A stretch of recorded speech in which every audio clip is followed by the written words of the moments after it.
नमस्कार, आप सभी लोगों का अपने यूट्यूब चैनल पर स्वागत करती हूँ और सिविक्स में 15 क्वेश्चन करेंगे हम। और आशा करती हूँ वीडियो आपको जरूर पसंद आएगी। सारे क्वेश्चन जरूर देखें, पूरी वीडियो अवश्य देखें और जिससे आपको अच्छी तरीके से क्वेश्चन याद हो जाए।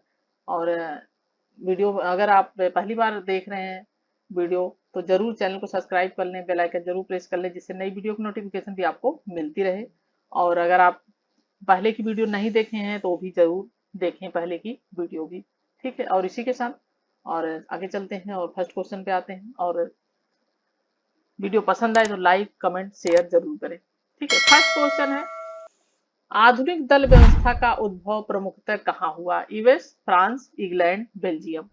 ठीक है, आधुनिक दल व्यवस्था का उद्भव कहाँ हुआ? सबसे पहले US, France, England, Belgium. Right option हो जाएगा ऑप्शन सी, इंग्लैंड। जो आधुनिक दल व्यवस्था है उसका उद्भव सर्वप्रथम इंग्लैंड में हुआ और वर्तमान में इंग्लैंड में दो दल प्रमुख रूप से कार्य करते हैं। लेबर पार्टी पहली, ठीक है, लेबर पार्टी, और दूसरी है, ठीक है, पहली और दूसरी है वहां पे कंजरवेटिव। ठीक है, कंजरवेटिव पार्टी, दो पार्टियां हैं वहां पे मुख्य रूप से। ठीक है, और ये right option option C. Second question है, ग्राम पंचायत अपने सभी कार्य के लिए सरपंच के प्रति उत्तरदायी है, ग्राम सभा के प्रति उत्तरदायी है, या क्षेत्र समिति के प्रति उत्तरदायी, या जिलाधिकारी के प्रति उत्तरदायी? तो ग्राम पंचायत जो है किसके प्रति उत्तरदायी है? और राइट ऑप्शन हो जाएगा ग्राम सभा जो है वो किसके प्रति उत्तरदायी है? यह है ऑप्शन बी, ग्राम सभा के प्रति ग्राम पंचायत उत्तरदायी है। ठीक है, और ग्राम पंचायत अपने सभी कार्यों के लिए ग्राम सभा के प्रति उत्तरदायी होती है। और संविधान के 73वां संविधान जो है, ठीक है, 73वां संविधान संशोधन जो हुआ था उसमें कब हुआ था? 1992 में। ठीक है, 1992 में हुआ था और इसके द्वारा ग्राम पंचायत के कार्यों का उल्लेख इसमें किया गया है। थर्ड क्वेश्चन है, एक कार्य जो अपने नागरिकों को अधिकतम सामाजिक सुविधाएं प्रदान करना कहलाता है समाजवादी का राज्य, पुलिस राज्य, कल्याणकारी राज्य, या सर्वोदय राज्य? राइट ऑप्शन सी हो जाएगा कल्याणकारी राज्य। ठीक है, एक जो अपने नागरिकों को सुविधाएं अधिकतम प्रदान करता है और कल्याणकारी राज्य सरकार की अवधारणा है, इसमें नागरिकों सामाजिक आर्थिक कल्याण की सुरक्षा और प्रचार में महत्वपूर्ण भूमिका निभाता है। फोर्थ क्वेश्चन है, नकारात्मक स्वतंत्रता की अवधारणा निम्नलिखित में से किस एक पर बल देती है?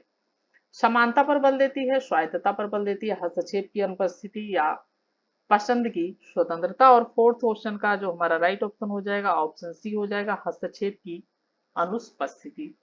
ठीक है, देखिए नकारात्मक स्वतंत्रता में प्रतिबंधों के अभाव की कल्पना की जाती है, यानी प्रतिबंध नहीं होना चाहिए। ठीक है, प्रतिबंध के अभाव की कल्पना की जाती है और यदि कोई व्यक्ति कुछ करना चाहे तो उसे करने से रोका न जाए। ठीक है, उसे कुछ करने से रोका न जाए।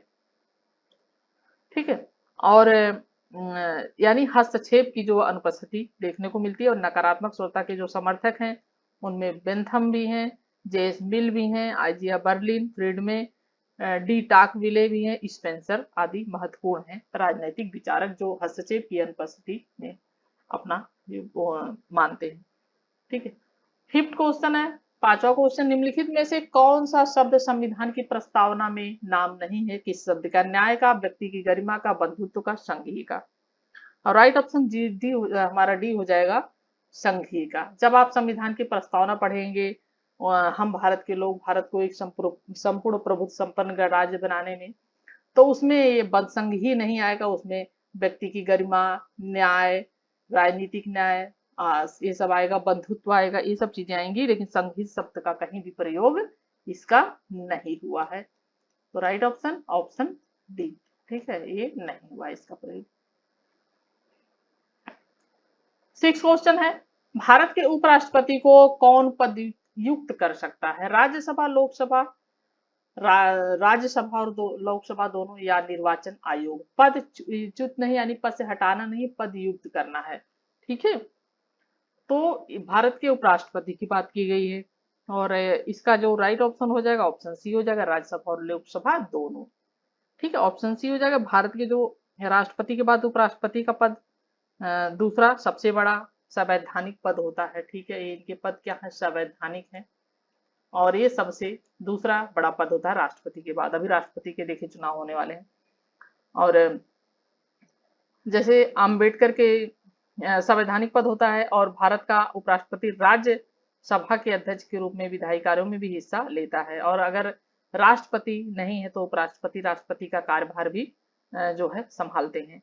तो ये संवैधानिक, इसमें लोकसभा और राज्यसभा, ठीक है, दोनों ही होते हैं इसमें जो इन्हें चुनते हैं, इनके सदस्य। 7वां क्वेश्चन है, निम्नलिखित में से कौन सा मार्क्सवाद से संबंधित नहीं है? इतिहास की भौतिकवादी व्याख्या, वर्ग संघर्ष, अतिरिक्त मूल्य का सिद्धांत या याद माध्यम। ठीक है, राइट ऑप्शन हो जाएगा ऑप्शन डी। ये तीनों ही चीजें मार्क्सवाद से संबंधित है। इतिहास की भौतिकवादी व्याख्या, उसके बाद वर्ग संघर्ष, ठीक है, जो दास कैपिटल इनकी महत्वपूर्ण पुस्तक है, दास कैपिटल, ठीक है, इसी पे पुस्तक है वर्ग संघर्ष पे, ठीक है। और अतिरिक्त मूल्य का सिद्धांत, वर्ग संघर्ष का सिद्धांत, और इतिहास की भौतिकवादी या बहुत मतलब आर्थिक या भौतिकवादी व्याख्या, और उसके बाद द्वंद्वात्मक भौतिकवादी भी बात की गई है, द्वंद्वात्मक भौतिकवाद, ठीक है, ये भी मार्क्स का सिद्धांत है, भौतिकवाद, ठीक है। और इसमें बात देखी, ये ऑप्शन गलत है। किसी प्रांत के राज्यपाल को कोई विशेष विवेकाधिकार नहीं है, बहुत व्यापक विवेकाधिकार है, कुछ निश्चित मामलों में विवेकाधिकार है, या उपयुक्त में से कोई नहीं। और राइट ऑप्शन क्या हो जाएगा? राइट ऑप्शन हो जाएगा ऑप्शन सी। ऑप्शन सी, कुछ निश्चित मामलों में विवेकाधिकार है, ठीक है। देखिए, राज्यपाल की नियुक्ति राष्ट्रपति करते हैं, ठीक है, राष्ट्रपति करते हैं, राज्यपाल की नियुक्ति प्रधानमंत्री और जो केंद्रीय मंत्रिमंडल होता है उनके सिफारिश पर करते हैं। भारतीय संविधान के किसी प्रांत के राज्यपाल को कुछ निश्चित मामलों में विवेकाधिकार या कह सकते हैं विशेषा, ठीक है, आप विशेषाधिकार भी कह सकते हैं इसे, विशेषाधिकार, ठीक है। तो राज्यपाल को कुछ निश्चित मामलों में जो है विशेषाधिकार दिया गया है, ठीक है। 9वां क्वेश्चन है, अंबेडकर के सामाजिक व राजनीतिक दर्शन का सर्वाधिक महत्वपूर्ण पहलू क्या है? ठीक है, अंबेडकर के सामाजिक व राजनीतिक दर्शन का सर्वाधिक महत्वपूर्ण जो पहलू है वो क्या है? कानून न्याय है, आर्थिक न्याय है, राजनीतिक न्याय है, सामाजिक न्याय है। और राइट ऑप्शन हो जाएगा ऑप्शन डी, सामाजिक न्याय। देखिए, अंबेडकर के सामाजिक व राजनीतिक दर्शन का सर्वाधिक जो महत्वपूर्ण पहलू है वो है सामाजिक न्याय, ठीक है। अंबेडकर को भारतीय संविधान का जनक कहा जाता है, और स्वतंत्र भारत के वो पहले कानून मंत्री थे, ठीक है, पहले कानून मंत्री थे डॉक्टर भीमराव अंबेडकर, ठीक है। ये भी क्वेश्चन पहले पूछा जाता था कि पहले कानून मंत्री कौन थे, तो सबसे पहले कानून मंत्री थे doctor Bhimrao Ambedkar. 10th question है, भारतीय संविधान की दार्शनिक आधार भूमि है राज्य नीति के निर्देशक तत्व, मौलिक अधिकार, संघीय संरचना, प्रस्तावना। और 10th क्वेश्चन का जो हमारा राइट ऑप्शन हो जाएगा क्या होगा? ऑप्शन डी, प्रस्तावना। भारतीय संविधान का जो दार्शनिक आधार भूमि है वो क्या है? वो प्रस्तावना है, ठीक है, वो क्या है? ये प्रस्तावना। और प्रस्तावना से भारतीय संविधान की जो प्रमुख विशेषताएं हैं उनका संक्षिप्त वर्णन जो है उसमें उसकी जानकारी मिलती है। सब कुछ प्रस्तावना में ही आपको पढ़ने पर मिल जाता है। 11th क्वेश्चन, निम्नलिखित में से किस रीट का शाब्दिक अर्थ होता है हम आदेश देते हैं? ठीक है, परमादेश, बंदी प्रत्यक्षीकरण, प्रतिषेध, अधिकार परीक्षा।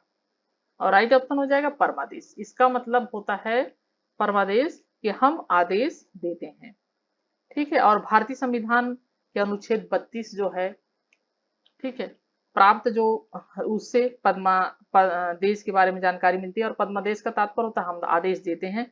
और है रिट सर्वोच्च या उच्च न्यायालय द्वारा उस समय जारी की जाती है जब लोग प्रतिकारी अपने कर्तव्यों का निर्वहन जो करते हैं उससे इनकार करते हैं और ठीक से वो कार्य नहीं करते हैं, तब उसके लिए उनको ये आदेश दिया जाता है कि आप इस कार्य को करें, ठीक है। और राइट ऑप्शन ऑप्शन ए, परमादेश। 12th क्वेश्चन है, किसने सामाजिक संविदा सिद्धांत की घटिया इतिहास, घटिया दर्शन और घटिया विधि के रूप में आलोचना की है? सामाजिक संविदा सिद्धांत की किसने की है? सर हेनरी मेन ने, लॉर्ड एक्टन ने, हबहाउस ने या जेस बिल ने? और राइट ऑप्शन क्या हो जाएगा? सर हेनरी मेन ने। सर हेनरी मेन ब्रिटिश और थे और न्यायविद और इतिहासकार थे, और उन्होंने सामाजिक संविदा विस्तृत सिद्धांत की घटिया इतिहास, घटिया दर्शन और घटिया विधि के रूप में इन्होंने क्या किया है? इसकी आलोचना की है सर हेनरी मेन ने। 13 क्वेश्चन है, अध्यात्मक शासन का सैद्धांतिक आधार है शक्तियों का संतुलन, शक्तियों का पृथक्करण या शक्तियों का एकीकरण या उपयुक्त में से कोई नहीं।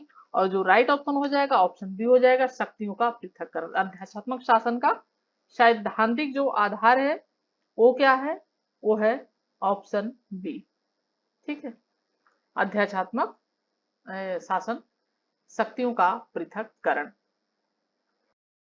14 क्वेश्चन है, संविधान की 12वीं अनुसूची किसके कार्यों से संबंधित? ग्राम पंचायतों को, राष्ट्रपति के, नगर पालिकाओं से, प्रधानमंत्री के? राइट ऑप्शन हो जाएगा ऑप्शन सी। 12वीं अनुसूची नगर पालिकाओं द्वारा किए जाने वाले जो कार्यों की उनकी क्या दी गई है? सूची दी गई है। ठीक है, और इस अनुसूची में 1992 में, ठीक है, 1992 में कौन सा संविधान संशोधन? 74। ठीक है, 74वां संविधान जो संशोधन था उसके द्वारा इसको जोड़ा गया है। 15 एंड लास्ट क्वेश्चन है, सामाजिक संविदा सिद्धांत के अनुसार राज्य एक नैतिक संस्था है, राज्य एक मानवीय मानवकृत संस्था है, राज्य प्राकृतिक एवं आवश्यक है, राज्य एक सामाजिक संस्था है। और राइट ऑप्शन क्या हो जाएगा? ऑप्शन बी हो जाएगा, राज्य एक मानवकृत संस्था है। सामाजिक संविदा सिद्धांत के अनुसार क्या है? एक मानवकृत। ठीक है, सामाजिक संविदा सिद्धांत के अनुसार राज्य क्या है? एक मानवकृत संस्था, यानी मनुष्य ने अपनी आवश्यकता के लिए राज्य का निर्माण किया है। और सामाजिक समझौता सिद्धांत का बहुत महत्व था, जैसा कि 17वीं 18वीं शताब्दी तक राजनीतिक विचारधारा में इनका।